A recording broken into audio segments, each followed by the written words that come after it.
ഞാൻ CM ആയി സത്യപ്രതിജ്ഞ ചെയ്യുന്ന ദിവസം സാരി എടുത്ത് ആ ഫ്രണ്ട് റോയിൽ കണ്ണു നിറഞ്ഞുകൊണ്ട് നന്ദി ഉണ്ടാവും. അമ്മയുടെ പ്രസിഡന്റ് ആകുമ്പോഴല്ല, CM അമ്മ വന്നാൽ മതി. കണ്ണു നനച്ചുകൊണ്ട് നന്ദി ഉണ്ടാവുന്ന എല്ലാ പ്രതീക്ഷയോടെ ഞാൻ നിർത്തുന്നു.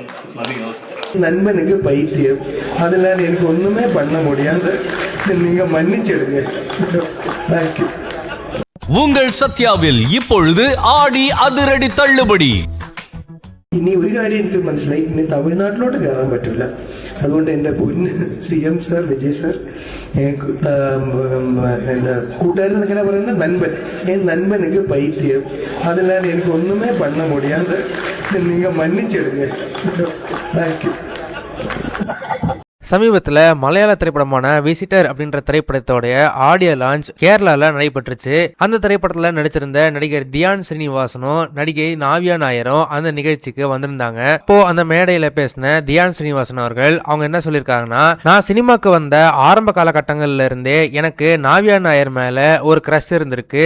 நான் அதை அவங்க கிட்ட சொல்லலாம்னு நினைச்சேன், ஆனா கடைசி வரைக்கும் என்னால் சொல்ல முடியல. ஆனா இன்னைக்கு அவங்களுக்கு கல்யாணம் ஆகிற வயசுல பசங்களே வந்துட்டாங்க. ஆனாலும் நான் இப்பவும் சொல்றேன், அவங்க மேல எனக்கு இப்பவும் ஒரு கிரஷ் இருக்கு. அதனால இந்த மேடையில வச்சு நான் சொல்றது என்னன்னா, வருங்காலத்துல நான் சீஃப் மினிஸ்டரா கேரளாவுக்கு ஆனேன்னா என்னுடைய பதவி ஏற்பு விழாவில் நடிகை நாவியா நாயர் ஒரு நல்ல சாரியை கட்டிக்கிட்டு ஃப்ரண்ட் ரோல அவங்களுக்குன்னு ஒரு சீட்டை நான் வந்து ஒதுக்கியிருப்பேன். அதுல வந்து உட்காரணும். குறிப்பா நான் பதவி பிரமாணம் செய்யும் போது மறக்காம அவங்க எனக்காக கண்ணீர் சிந்தணும் அப்படின்ற மாதிரி அவர் சொல்லியிருந்தாரு. இதை கேட்ட எல்லாருமே அங்க குபீர்னு சிரிச்சிட்டாங்க. அங்க இவர் பேசிட்டு இருக்கும் போதே இவரு CM விஜய் அவர்கள் தான் கேலி பண்ணி பேசுறாரு அப்படின்ற மாதிரி அங்க பேச ஆரம்பிச்சிட்டாங்க. அதற்கு முக்கியமான காரணம் என்னன்னா, முதலமைச்சர் விஜய் அவர்கள் இங்க பதவி பிரமாணம் பண்ணும்போது அவங்களுக்கு ஃப்ரண்ட் ரோல நடிகை திரிஷா அவர்கள் உட்கார்ந்து இருந்தாங்க.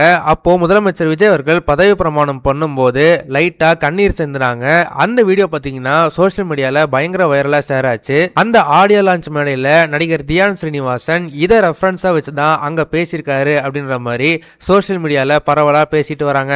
இதை மேலும் உறுதிப்படுத்துற மாதிரியே இதுக்கு அடுத்து பேசின அவருடைய நண்பரான அஜு வர்கீஸ் பாத்தீங்கன்னா, என்னுடைய நண்பர் தியான் ஸ்ரீனிவாசன் பேசினதுல இருந்து ஒரு விஷயம் புரிஞ்சு போச்சு. இனிமேட்டு ஜென்மழிஞ்சாலுமே என்னால தமிழ்நாட்டுல காலடி எடுத்து வைக்க முடியாது. அன்புள்ள தமிழ்நாட்டு முதலமைச்சர் விஜய் அவர்களே, என்னுடைய நண்பனுக்கு பைத்தியம் பிடிச்சிருச்சு, அதனாலதான் இந்த மாதிரி பேசிக்கிட்டு இருக்கிறான். அதனால எங்களை தயவு செஞ்சு மன்னிச்சிடுங்க அப்படின்னு மேடையிலே அவர் பேசிட்டாரு. இதை கேட்டதுமே அரங்கத்துல இருந்த அத்தனை பேருமே சிரிச்சிட்டாங்க. நடிகர் தியான் ஸ்ரீனிவாசன் CM விஜய் அவர்கள் மேல வச்சிருக்கிற இந்த கமெண்ட்டை பார்க்கும்போது உங்களுக்கு என்ன தோணுது அப்படின்றத மறக்காம கமெண்ட் செக்ஷன்ல சொல்லுங்க. இந்த வீடியோ உங்களுக்கு பிடிச்சிருந்தா மறக்காம லைக் பண்ணுங்க, ஷேர் பண்ணுங்க. இதே மாதிரி தொடர்ந்து நிறைய இன்ட்ரெஸ்டிங்கான வீடியோஸ் பார்க்க வீ டாக்கீஸ் சேனலை சப்ஸ்கிரைப் பண்ணுங்க.